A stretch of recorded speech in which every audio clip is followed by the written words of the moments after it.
तो हेलो दोस्तों। हमने लास्ट जो क्वेश्चन था उसमें हमने बात की थी मुग़ल साम्राज्य के पतन के कारण क्या थे, और उसमें एक पॉइंट हम लोगों ने मनसबदारी के बारे में भी बात की थी। तो हम उसी के क्वेश्चन को थोड़ा सा और डिटेल में पढ़ लेते हैं, क्योंकि ये भी क्वेश्चन जो है यूपीएससी में पूछा जा सकता है कि मनसबदारी व्यवस्था क्या थी और इसकी संरचना कैसी थी, कार्यप्रणाली कैसी थी और इसके पतन के क्या कारण थे, उस पर हमको विस्तार से प्रकाश डालना है। तो आइए समझते हैं कि मनसबदारी प्रथा क्या थी। तो मुग़ल शासन की रीढ़ मानी जाने वाली मनसबदारी प्रथा एक ऐसी सैन्य और प्रशासनिक व्यवस्था थी जिसमें साम्राज्य को संगठित, नियंत्रित और विस्तारित करने की महत्वपूर्ण भूमिका जो थी वो निभाई जाती थी। विशेष रूप से अकबर के शासनकाल में विकसित यह प्रणाली अत्यंत ही प्रभावशाली रही, किंतु 18वीं शताब्दी के आते आते तक इसमें गंभीर विकृतियाँ उत्पन्न हो गई थी, जो अंततः मुग़ल साम्राज्य के पतन और प्लासी की जो लड़ाई थी सन 1757 की, उसके घटनाक्रमों की ये पृष्ठभूमि भी बनी। ठीक है, अब मनसबदारी की जो प्रथा थी उसका अर्थ क्या था और स्वरूप क्या था। तो मनसब का अर्थ होता है पद या रैंक। ठीक है, अब मनसबदारी प्रथा के अंतर्गत प्रत्येक अधिकारी यानी मनसबदार जिसको कहा जाता था, एक निश्चित उसको पद प्रदान किया जाता था जो उसकी प्रशासनिक स्थिति, वेतन और सैनिक जिम्मेदारियों को निर्धारित करता था। ठीक है, यह प्रणाली केंद्रीय नियंत्रण और सैन्य संगठन दोनों के साथ में संभाली जाती थी। मतलब जो केंद्रीय प्रणाली के प्रति वो मतलब उत्तरदायी भी था, साथ साथ जो उस पर्टिकुलर उस क्षेत्र में जहाँ का वो मनसबदार था, उस क्षेत्र की प्रशासनिक स्थिति संभालना उसकी जिम्मेदारी थी, उसको वेतन दिया जाता था और सैन्य जिम्मेदारी जो थी वो भी उसको संभालना पड़ता था। तो यह प्रणाली केंद्रीय नियंत्रण प्लस सैन्य संगठन दोनों को संभालती थी। अब मनसबदारी प्रथा की प्रमुख विशेषताएं क्या थी। तो हर मनसबदार का जो पद था वो दो भागों में बांटा गया था। एक था जात, है ना, यानी व्यक्तिगत रैंक और प्रतिष्ठा, जात कहा जाता था उसको, और सवाल, जात और सवाल, दो प्रकार से इसमें मनसबदार होते थे। दो भागों में बांटा गया, एक को जात कहा जाता था और एक को सवाल कहा जाता था। जात जो था वो व्यक्तिगत रैंक या प्रतिष्ठा थी, और सवाल जो होता था वो घुड़सवार सैनिकों की संख्या थी, जिसमें मनसबदार को निश्चित संख्या जो थी वो बनाए रखना होती थी कि भई आपके पास में 10,000 सैनिक होंगे या 5,000 सैनिक होंगे या 2,000 सैनिकों की टुकड़ी होगी।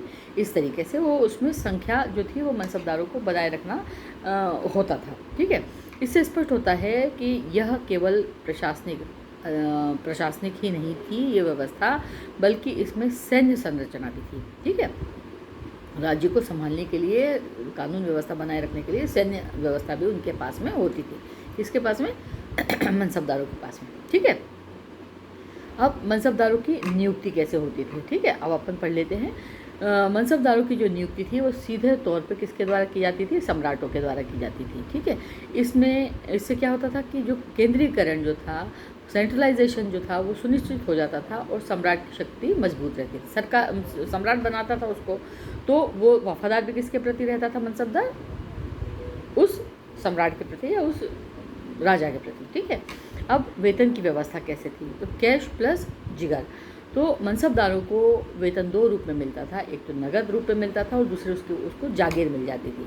तो उस जागीर से जो भी उत्पादन होता था, उसका जो भी रेवेन्यू असाइनमेंट होता था, उसको जागीर मिल जाती थी। उस जागीर में जितने भी किसान हैं, खेती कर रहे हैं, लोग बिजनेस कर रहे हैं, कोई और उद्योग धंधा चला रहे हैं, तो उनसे वो टैक्स भी वसूलने की जवाबदारी, रेवेन्यू वसूलने की जवाबदारी भी उसके पास में हो जाती थी। जागीरों से जो प्राप्त आय होती थी उससे वो अपने सैनिकों का खर्च उठाते थे। ठीक है, अब स्थानांतरण सिस्टम, मतलब इसमें क्या होता था? मनसबदारों का नियमित रूप से स्थानांतरण किया जाता था ताकि वे किसी क्षेत्र में स्थायी शक्ति का केंद्र ना बने। मतलब कभी राजा को लगा कि भाई जोधपुर वाला क्षेत्र थोड़ा कमज़ोर पड़ रहा है, तो उसने वहाँ से अपने नागपुर से मनसबदार को उठा करके जोधपुर भेज दिया, या अजमेर का उठा करके नागपुर भेज दिया, या या मतलब आसपास का बाड़मेर भेज दिया, या गुजरात भेज दिया, इस तरीके से। तो उनका जो स्थानांतरण, मतलब उनका ट्रांसफ़र होते रहता था ताकि मनसबदार जो था वो वहाँ पे अपना स्थायित्व न जमा ले, दबदबा न जमा ले, है ना। मनसबदारों को नियमित रूप से स्थानांतरित किया जाता था ताकि वो किसी भी एक क्षेत्र का जो स्थायी शक्ति न बन सके। ठीक है, दाग और चहर प्रणाली। घोड़ों की गुणवत्ता और संख्या सुनिश्चित करने के लिए दाग यानी ब्रांडिंग चिन्हों घोड़ों पे निशान दी। आपने देखा होगा घोड़ों की पीठ पर ऐसा एक निशान डी या ऐसा कुछ भी जला हुआ जो दाग करके बनाते हैं, वो लगाया जाता था ताकि उससे पहचान हो सके कि ये फला जो है उसके मनसबदारी का घोड़ा है, ठीक है ना।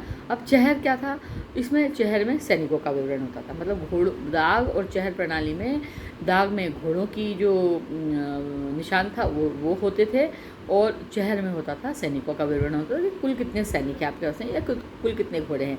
यह व्यवस्था भ्रष्टाचार को रोकने के लिए की गई थी ताकि उनकी काउंटिंग हो सके और जागीरदार ये ना बता सके कि मैंने 10,000 लोगों या 5,000 सैनिकों को वेतन दिया या मेरे पास में इतने सारे घोड़े हैं, तो उनकी काउंटिंग भी की जाती थी उसमें, ताकि जो भ्रष्टाचार जो है इस तरीके का झूठी संख्या देकर के कोई उससे पैसा ना ले सके राजा से, ठीक है। अब मनसबदारी प्रथा का उपयोग कैसे किया जाता था, तो केंद्रीकृत शासन जो था उसको ये मजबूती प्रदान करता था। सम्राट के प्रति सीधी निष्ठा और प्रशासन को एकजुट रखना जो था वो इसका प्रमुख उद्देश्य था। सैनिक संगठन या एक स्थायी और संगठित सेना बनाए रखने में सहायक था, और प्रशासनिक दक्षता भी थी इसमें।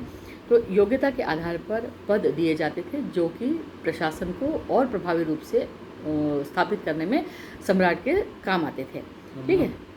साम्राज्य का विस्तार, तो इसमें इस प्रणाली में मुगलों को विशाल साम्राज्य स्थापित करने में भी मदद हुई।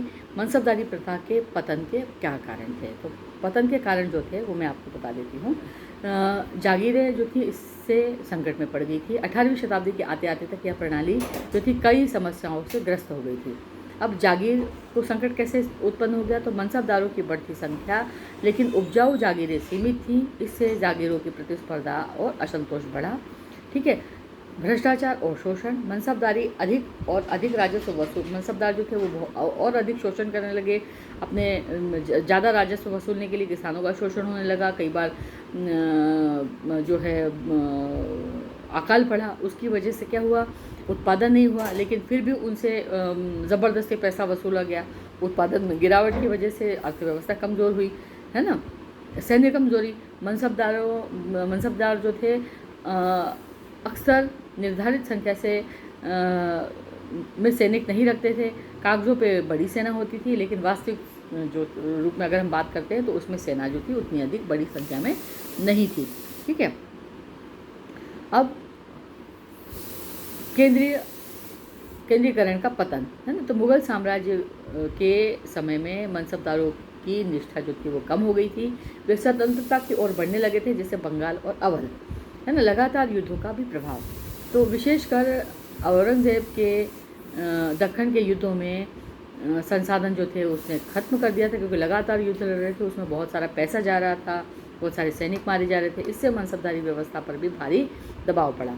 अब प्लासी का जो युद्ध था वो हुआ था सन 1757 में।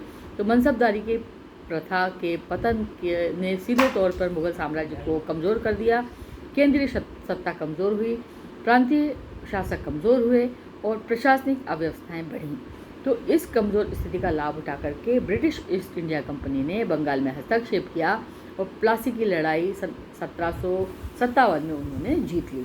तो अब इसे हम क्या समझते हैं कि इस प्रकार से मनसबदारी प्रथा मुगल साम्राज्य की सबसे महत्वपूर्ण संस्था थी, जिसने प्रारंभ में साम्राज्य की शक्ति प्रदान की, किंतु समय के साथ साथ इसमें संरचनात्मक कमजोरियां आती गई, प्रशासनिक विकृति आती गई, जिससे ये उसके पतन का कारण बनी। इस पतन का केवल एक प्रशासनिक व्यवस्था का ये अंत नहीं था, बल्कि इसने मुगल साम्राज्य की नींव को भी कमज़ोर कर दिया। इससे औपनिवेशिक शक्तियों के उदय का मार्ग प्रशस्त हुआ। तो उम्मीद है आपको ये मनसबदारी प्रथा क्या थी और ये क्यों बनाई गई थी, ये किस तरीके से काम करती थी, ठीक है, ये आपको समझ में आ गया होगा। इसमें जागीरें दी जाती थी, सेना रखी, उनके पास में सेना होती थी, प्रशासनिक व्यवस्था होती थी, उनको टैक्स वसूलने की मनसबदारों को परमिशन होती थी, और वे उस जो कर वसूलते थे वहाँ से किसानों से, वो ले जा करके वो किसको दे देते थे, वो कुछ कर का कुछ हिस्सा जो था वो राजा के राजकोष में जाता था और कुछ जो पैसा होता था वो सेना को सुगठित या संरक्षित करने के लिए या उनके वेतन में खर्च होता था।